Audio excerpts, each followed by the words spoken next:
Hola chicos, ¿cómo les va? Bueno, acá estamos con este video para tratar de repasar los temas de esta evaluación que, como ahí puse en el título, hablan de la batalla de Cepeda, la crisis del año 20, ¿no? Y sobre todo el inicio de este periodo que denominamos el periodo de las autonomías provinciales. Bien, como le dije, bueno, uno de los primeros temas que nosotros tenemos que trabajar o estudiar es la batalla de Cepeda. Acá, ¿no? Tenemos que hablar de la batalla de Cepeda del año 20, ¿no? O sea, del 1 de febrero de 1820, en las cuales tenemos que saber, por un lado, quiénes se enfrentaron, bien, sobre todo el enfrentamiento entre las tropas federalistas del litoral, sobre todo representadas en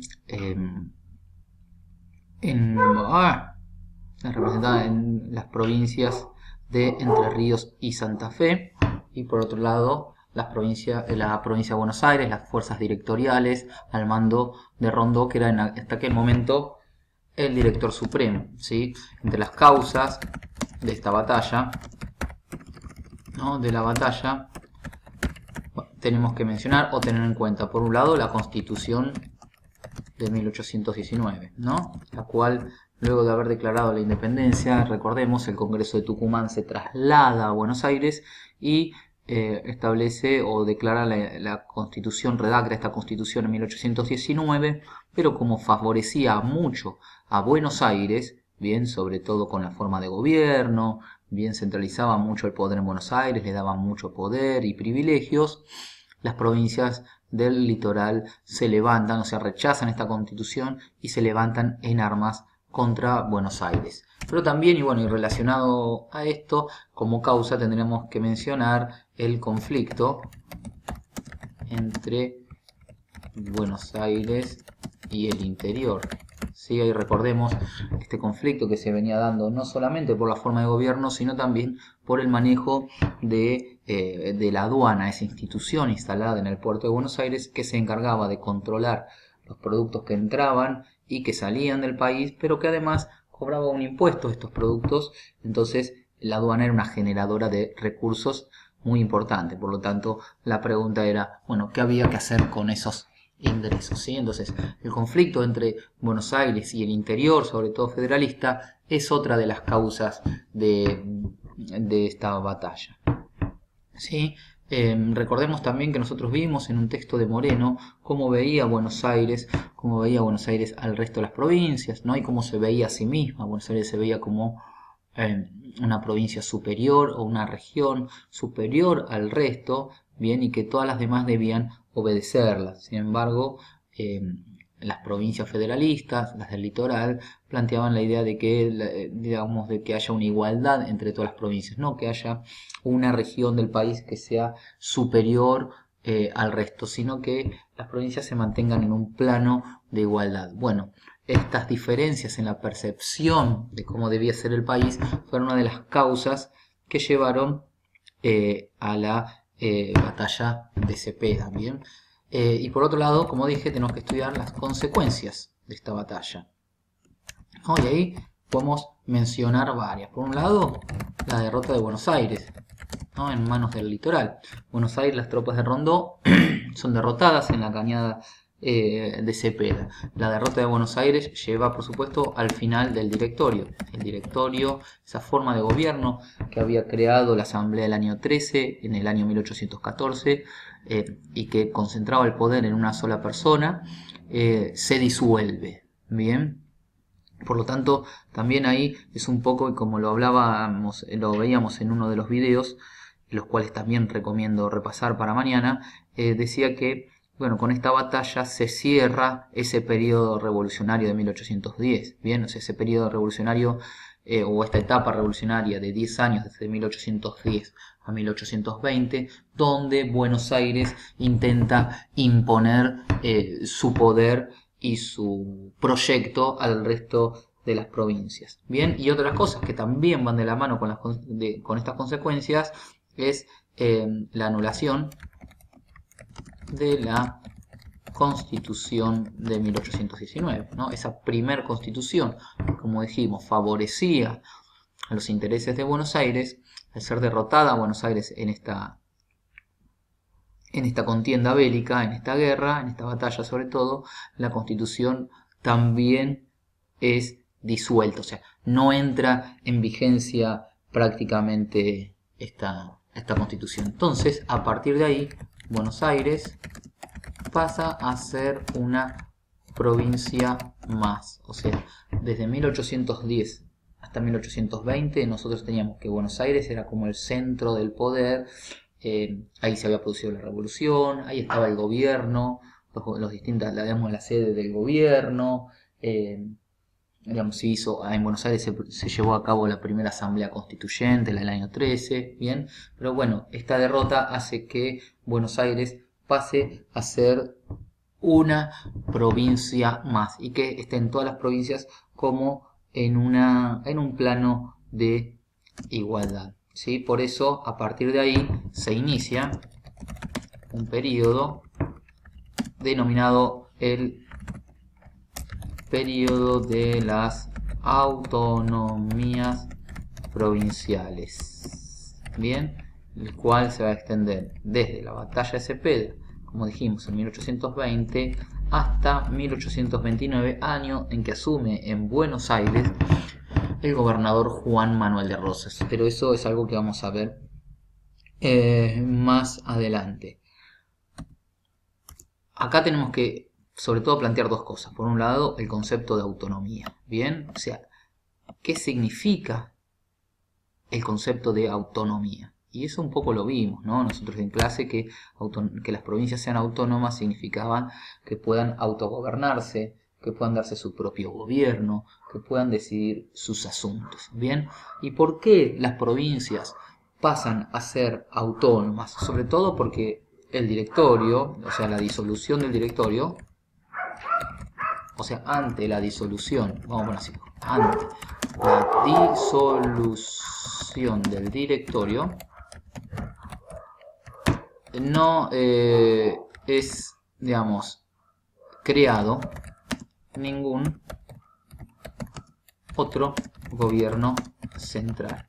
O sea, el directorio se disuelve, desaparece, pero no hay ningún otro gobierno central que lo suplante. Por lo tanto, este periodo se caracteriza por la ausencia de una autoridad central o nacional, sería, ¿no? Bien, o sea, no, como que hoy no habría presidente, ¿bien? Entonces, de esa forma, al no haber una autoridad central, las provincias pasan a ser autónomas.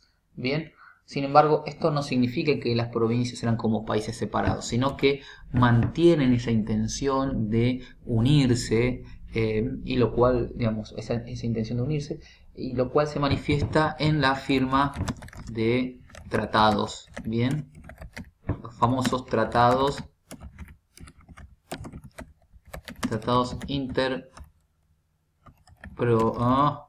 provinciales. Bien, digamos, en esta época se firman varios tratados, el Tratado de Pilar, el Tratado de Cuadrilátero, el Tratado de Vanegas, que son distintos tratados que las provincias firman entre sí y demostrando una intención de querer en un futuro conformar un país. Pero, decían, en esos tratados se ponía que esos tratados, o sea, ese futuro país que se iba a conformar debía tener, digamos, una forma de gobierno federal. Bien, por todo esto, ¿no? Podemos decir, hablamos acá también de lo que nosotros decimos la crisis del año 20, ¿sí? O sea, ¿por qué el año 20 es un año de crisis? ¿No? O sea, un poco, si nosotros empezamos a ver todos estos apuntes que estamos tomando y de lo que estoy hablando, nos damos cuenta que el año 20 es un año con muchos conflictos. Desde, bueno, por un lado, las provincias enfrentadas,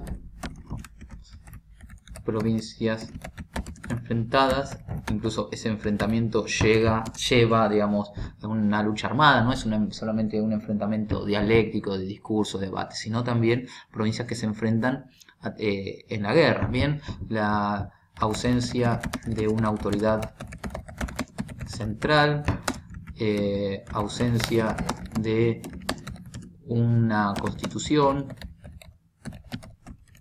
bien, el enfrentamiento entre unitarios y federales, bien, todo esto hace que el año 20 se lo reconozca como un año de crisis, bien, o sea, esas provincias que habían asumido en 1810 la intención de formar un nuevo país empiezan a entrar en conflictos, sobre todo por la forma de gobierno que se debía adoptar y cómo debía organizarse económicamente el país.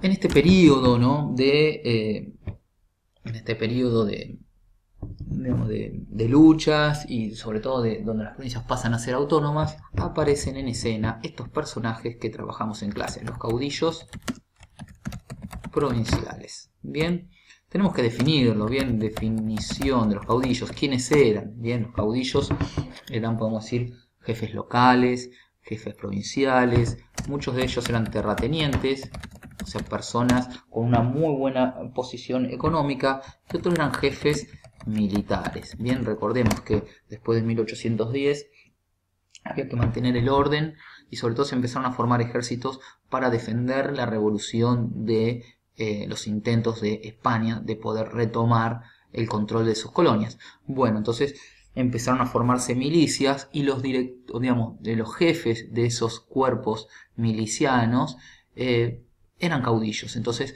eran personas que tenían mucho poder, tenían su propio ejército personal, no solamente poder económico, sino que también tenían, como digo, este poder militar y económico, ¿sí? Pero también en esto, y tenemos que sumar, es el apoyo de varios sectores de la población. Bien, tanto de los sectores populares como de la élite. Bien, o sea, los sectores populares, recordemos, seguían al caudillo, lo apoyaban. Bien, recuerden que habíamos hablado como que había como una especie de intercambio entre los caudillos y los sectores populares. Entre los sectores populares, digamos, mientras el caudillo le daba a los sectores populares, a esos trabajadores rurales, a algunos trabajadores urbanos, les daba protección, les podía dar dinero, les podía dar un pedazo de tierra. A cambio, eso hacía que ese trabajador le deba algo al caudillo. Y eso con lo cual le podía pagar, con lo único que podía devolverle era con la fidelidad, ¿no? Con esta idea de serle fiel, serle leal, o sea, de estar cuando el caudillo lo necesite. Bien, pero por otro lado, la élite, ¿no? La élite también apoyaba a los caudillos. ¿Y por qué los apoyaba? Bueno, los apoyaba porque los caudillos eran la garantía de orden, ¿bien? O sea, eran las personas que podían tener tranquila a la provincia, que podían tener tranquilos a los sectores populares, o sea, bajo su dominio, ¿sí? Entonces, esa era, digamos, que los caudillos tenían un gran apoyo regional.